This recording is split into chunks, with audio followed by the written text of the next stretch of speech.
What's dopamine holiday decorating, you ask? Well, let me tell you. It means you combine bright colors and all the things you love to create something that makes you feel good and uplifted. And that is exactly what we're doing in this studio today. Woo! Editor, roll that holiday cheer.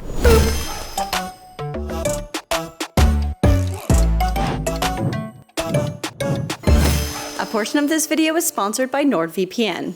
DIY friends, welcome back to my channel. Wow, I don't know if all of you feel this way, but I feel like it was the beginning of October and now suddenly we're just starting December. Like, it's just slapping us in the face. What happened for 2 months? I had plans to finish my art space, but like I kind of realized I want to do some holiday decor, so I'm gonna put that project on hold because we are hopping on a colorful dopamine train because I am choosing joy this holiday season. You choose me? This year, we finally have a whole other space to consider for holiday decorating. And while I don't really want to like deck the halls up here, I do want to make a few special items, you know, just to bring in that holiday spirit. And seeing how this space is my joyful playland, I don't want to go traditional. It didn't feel right. Up here, we get to be playful and a little more avant-garde, more whimsical, and that's fun for my creative soul. And I want two things, color and uniqueness. And that's when I found this inspiration photo, a lovely botanical tree designed by Wild Muse Floral. In this photo, it was made for a creator that goes by Champagne Unicorns. All I'm saying is when I saw that tree, I felt that dopamine rush I was looking for. I felt joy, I felt happiness and whimsy, and I'm like, that's it. That's what I want in my studio. Now, just to be clear, I am not going to be making a tree as big as the one in that inspiration photo. That is a big ass tree. But I do feel confident that I could make something on a smaller scale and still get that same dopamine rush. You know what I mean? Let's go build ourselves an avant-garde dopamine inspired tree, shall we? To start my dopamine tree, I knew I needed a base and a pole in which the tree would be supported on. So I cut myself a 12 by 12 wood square out of scrap plywood, got myself a 1 1/4 inch dowel, found the middle on my base, drilled a hole through that, and found the middle of the dowel and pre-drilled up into that. Then simply using a wood screw, I screwed the two elements together and bam! We had a tree base. Now, I've never made a tree base before and I wasn't sure if it was big enough, so it's always good to test your projects before you move on. Oh, look, I'm carrying this big turkey plate and I bump into it. Whoops! Nothing. I think we got a base that we can work with. Let's move on to the cone. This cone head. This is not a toy, sir. Now, I need to get this cone onto this base. Now, I don't want it to be up this high. I think I want to sit about here. No, like there. So I need to bore a hole deep enough that this thing can get in there. I have a spade bit and this extender rod. So I'm gonna try to do as deep as I can, and then I'm gonna stick the extender on and see if I can get deep enough down the middle carefully. I don't know if there was a better way to do this. I was thinking like, oh, maybe I can use like a foam cutter, like a heat, and like stick it in. But then I was like, I don't know if that's gonna actually work either. So I don't know. I'm gonna try to see if this works. I feel like this is gonna be messy.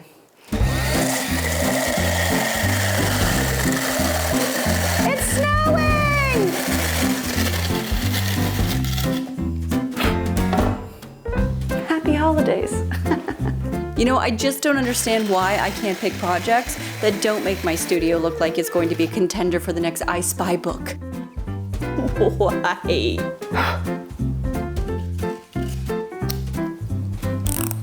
You know what this reminds me of?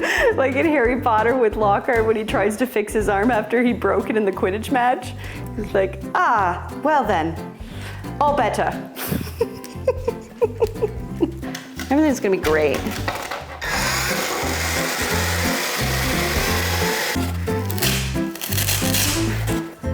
Okay, this is a little higher than I wanted it to be though. I just don't want it to break. I still feel like maybe that's a little too tall.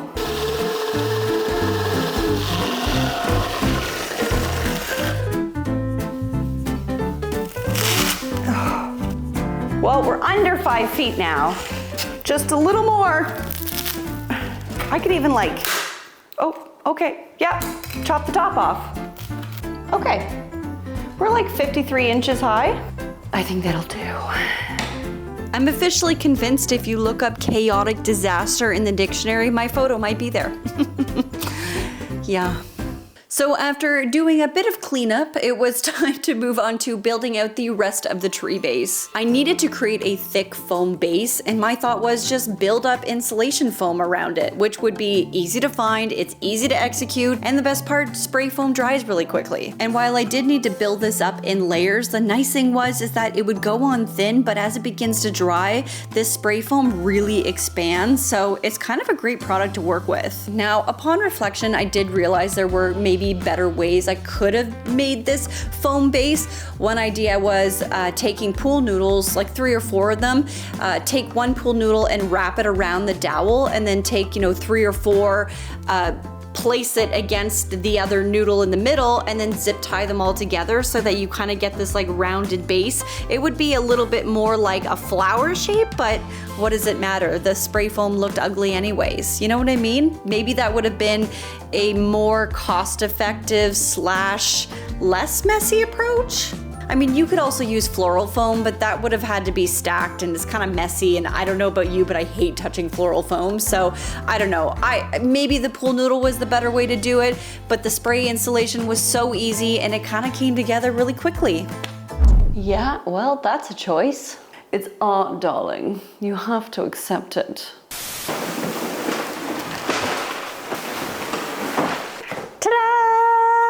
So I knew I wanted to spray paint the piece, and while the studio is a great place to get creative, I still needed a way to contain the spray. So I figured a spray tent for the studio was a good investment. I also got myself a spray tent work table so I didn't have to break my back on all projects. And I like that it's foldable. So if we pull up the inspo photo again, the main greenery was actually created with baby's breath that was colored, and I just loved this. Baby's breath is like one of my favorite florals to have in my home and style with, so I just kind of knew this project was meant for me. So for this project, I ended up buying about 10 bunches from my local floral shop, and they told me that you can buy floral paint to color the flowers, but it's just regular old acrylic spray paint. So I just went to my local hardware store and I found the color Deep Blue by Rust-Oleum. I didn't love that this was a gloss. I looked everywhere for a royal blue color that didn't come in a gloss, but apparently this doesn't exist. I don't know why, but it just doesn't exist. I couldn't believe it, but I kind of figured that the gloss wouldn't be so noticeable because it's going on such a textured piece, so I'm just going for it. The thing I haven't worked out is this easier to spray paint once it's on the tree, or is it advantageous to spray a little bit of the stems ahead of time and then spray the baby's breath after it's on the tree? You know what I mean? I kind of feel like getting the stems done first. I just don't know how hard it is to move once it's been done, but I also just want to experiment a little bit. So hopefully this is the way to go. Oh my gosh, I don't know, but hopefully it is. Now, I feel like a broken record, and I do say this all the time, but it is challenging when everything I do is always the first time that I do it. So there is always going to be learnings or things I would do differently next time, or I wouldn't do again, but it's just kind of the nature of the beast. So working on a few stems at a time, I sprayed the stems about halfway up, as I knew I wouldn't be using the full stem anyways. This also made it a lot easier to move them around.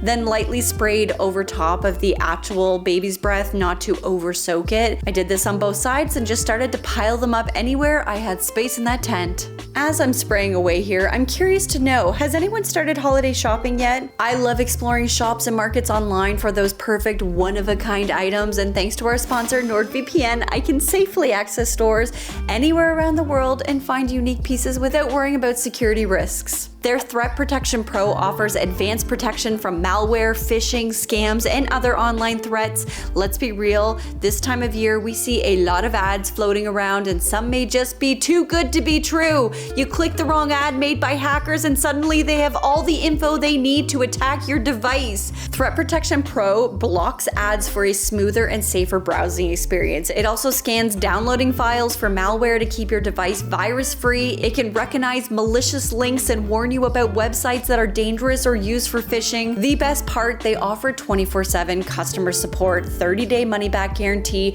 dedicated apps for all major platforms. One account protects up to 6 devices. Plus, if you're traveling over the holidays, airports or any free Wi-Fi hubs are notoriously easy spots for hackers to find you. Stay safe. NordVPN is offering a 2-year plan plus 4 months extra at nordvpn.com/DIY-Danie. It's risk-free with Nord's 30-day money-back guarantee. So shop with confidence and travel with confidence so you can make sure all your family and friends get the perfect gift they want for the holiday season. Yoo-hoo! And back to the content. So even to the best of my abilities, I still managed to get blue on my floor. May it be the first of many on this floor. But when I was done, I was looking at this beautiful sea of blue baby's breath and it was just so joyful. Does anyone get like Cousin It vibes? Ooh, it's weird, it feels so brainy. Now I wasn't going to leave the post looking like this, I still needed to shape it, so using a utility knife, I just shaved down the sides, trying to keep it aligned with the width of the cone above it. You still look a little popcorny, but like, I don't know. I think we got a good bazooka now. Get to the chopper. Yeah. I don't know. Will it work? That is what we still have yet to find out. Shall we test it? Maybe just with this teeny tiny small piece. I mean, maybe with the bigger stems it'll be better. Now, what I might have to do is like stick a little hole in there first. Take like a piece, stick a hole, and then stick it in. Yeah, see, that'll do. That'll do, pig. We're just gonna have to stabby a million times. I swear I am not insane. I am who I am. To end the day, first I wanted to make sure all the florals wouldn't get stuck together when drying, so I laid them out on the ground a little more openly, and boy, what a beautiful sight that was. The flowery person inside me was just igniting with a rush of dopamine. And lastly, I sprayed the weirdly shaped tower I am now calling Art with the same blue. Listen, it's times like this where I feel you just kind of need to trust the process, because as of right now, this is like kind of one of those moments where you're at an art exhibit and you kind of like tilt your head to a side at a piece and you're like, I know I'm trusting the process, but I don't get it. I don't get it. I don't get the vision.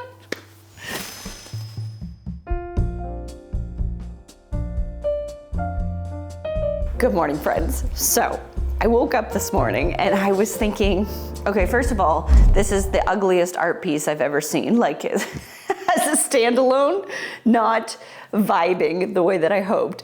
However, the intention was that we would hide it with all of the, floral bushels that we put together. But I just don't think I have enough baby's breath to be able to really properly hide it in the way that I hoped. And I think it's just gonna look really icky and not what I hoped it to be. So with that notion, I think I need to make this smaller because I'm not really willing to invest more in baby's breath. Like, I've already spent enough, I don't wanna spend any more. So I think what I need to do is just shorten this piece a lot. Now, I like the cone. I think the cone's gonna work well, but I think we need to like shorten it about here maybe, and then add the base to the dowel that's gonna stick out. I could have just used this piece here, like just this piece, and then maybe, made it a teeny tiny little tree with very big bushels coming out of it. But I do think it needs a little bit of impact, it needs to be a bit bigger. So I think if I chopped it off here, that would be pretty good. I don't know. I thought this idea was just gonna I thought it worked. I mean, in theory, the idea did work. We do have a very foamy base to be able to put flowers into. Regardless though, I need to cut it. It's all good. All positive things are happening. Yep, so chopping this down shorter was not ideal, but I think it was the best for the materials I had to work with. Now I used an installation knife to cut through the foam and my reciprocating saw to cut through the dowel. What am I making? From there, I was able to use the insulation knife just to kind of use it as like a cake knife and just shave down the side to make it look more cylindrical in shape. Removed the base and reattached it to the shorter dowel. I then resprayed the now shaved and shortened bottom blue again. Now I did let that dry for a little bit, but finally it was the moment I have been waiting to answer. Will this crazy idea work? Will trusting the process prevail? We gotta trust the process right now. I did put a Lazy Susan underneath it to help move it around easier, then just worked from the bottom and started sticking each stem in one at a time, working my way up the post. Now at times the stem wasn't hard enough to penetrate the insulation without breaking, so I had to use this like teeny tiny little screwdriver that I was using to first create a hole in the insulation. Then I would just stick the stem into that, and it kind of seemed to work great. My thought was just get the first layer on the post and use any leftover stems to fill in the gaps. I just needed to focus on making sure that the tree had full coverage. Now once I got closer to the top, I did find angling the stems upward was so helpful to help build that cone shape, because the way that it would fall, the baby breath would fall, was just much nicer and it kind of kept it looking more full. You know what though? It really did start to take shape and the base in the middle became pretty hidden, which at the end of the day was the goal.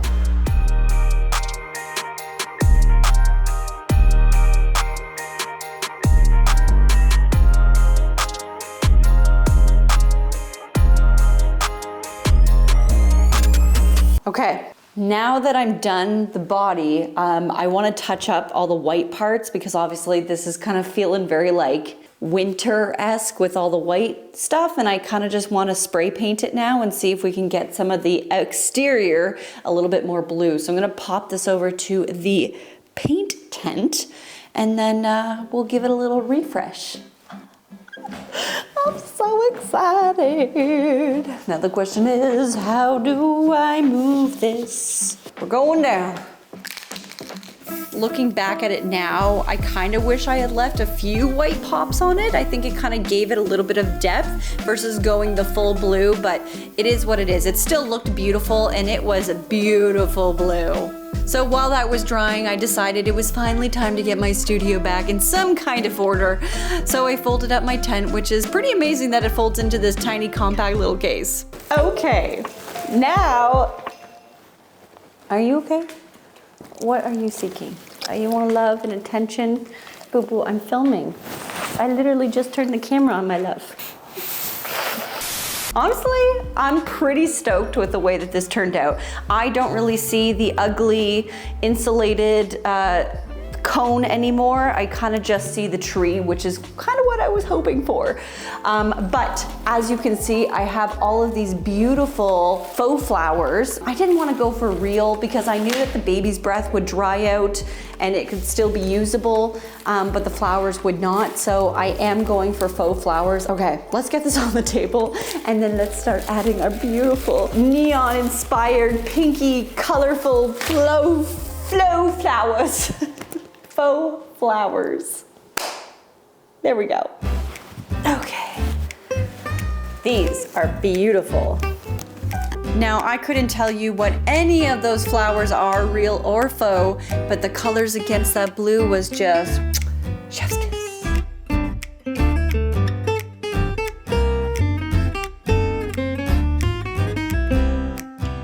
I kind of felt like I was creating my own ikebana flower arrangement, which is a centuries-old Japanese art form.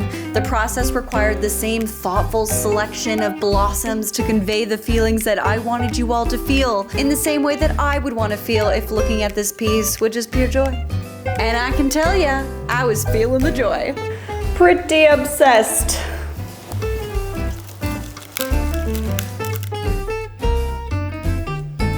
The thing I love about doing this in the studio is that it gives me opportunity to kind of go outside of what my style is in my home, which is very different. Like, I feel like my home is a little bit more moodier and I love it. It's a little bit more like modern organic, where up here I get to explore being colorful and fun. And that's not to say I couldn't put that in my home, but it's not really something I want in my home, but I want this up here. I feel like my personality sometimes is so split between like a creative side that loves color and like the joy of color, but then my house is more like I like the moody and I like a vibe in my house. So I just love that we get to explore this kind of fun thing up in the studio and keep it up here where it makes sense, and it brings me a lot of joy. I just love it so much. That's the one. I always take a picture and send it to my mom. She is my first line of defense to tell me whether or not a project is like a yay or nay.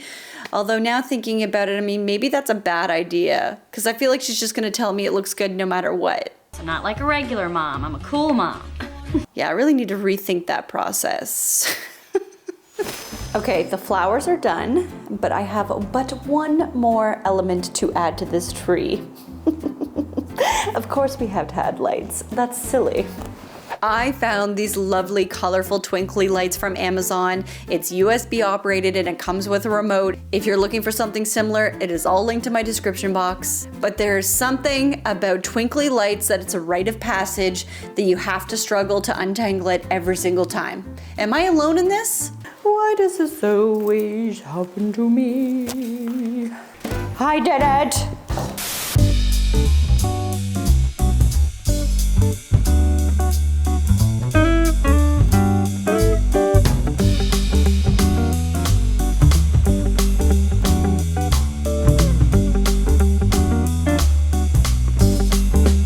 So I thought I was done, but then I realized I really kind of wanted a cute tree skirt for this, and it needed to be bright and colorful, just like the tree. So I actually ended up finding this beautiful bright pink tulle mesh fabric and this stunning floral trim that I learned was designed by a Canadian Indigenous designer. So that's beautiful. Now, you all know that sewing is not my strength. I'm working on it, but me and my sewing machine, man, we go into battle every single time. Now, my pre-battle tactic was to use this fusible bonding web that I could stick in between the two pieces of trim with the tulle and bonding web inside. Pin that together, and using heat, you just bond it all together. Alas, this wasn't working very well, and after giving up on that, I decided I would just do a test with fabric glue on a small portion, weight it down, and see how it was in the morning. Honestly, it seemed to work out pretty well, so the next day I glued down the rest and stretched it out across the floor to dry. Once it was dry, I finally wasn't wrestling with my tulle material to stay put, so I attempted my sewing machine to sew a seam at the top and bottom of the trim, but I struggled hard. Apparently my tension setting wasn't right and the thread kept coming loose. I watched a million YouTube videos on how to fix this, gave up, started to hand sew it, thought this was gonna take forever, so I stopped that, brought the machine back out, and persevered. I don't know what I did with the machine, it just seems I finally got the tension setting right and I was able to finish the sewing. But all that struggle was so worth it, because at the end of this journey, I had the cutest, dopamine-filled, whimsical holiday tree I had ever seen. She be small, but she be mighty joyful, and it is such a fun thing to have in my studio space to bring in some of that holiday cheer. I've never played with such an unconventional tree before, but I love it. It feels so refreshing, and the bright blue with the popping colors from the flowers, it just worked perfectly paired with that adorable tree skirt. It just completes it in my opinion. But you should let me know, what did you think of this unconventional whimsy holiday tree? Could you see yourself making something outside the box like this? Let me know in the comments section. Also, very exciting because I know that I've moved to a bi-weekly schedule, but I'm actually squeezing in one more holiday fun episode that I'm launching next week, so it's my channel gift to all of you. Now, if anyone is looking for some gift shopping inspiration, I also have a holiday gift shopping guide on my Shop My page that includes some of my favorite favorite things if you want to check it out. It's up to you. It's linked in my description box. Of course, big shout out to my Patreon crew, my DIY family. Thank you for your continued support. We're actually doing a fun ornament exchange this year, and we do lots of fun things throughout the year. So if you're looking for a creative community to be a part of, maybe the gift of community is the way to go this holiday season. But as always, my friends, stay positive, stay creative, and keep on DIYing. Bye-bye.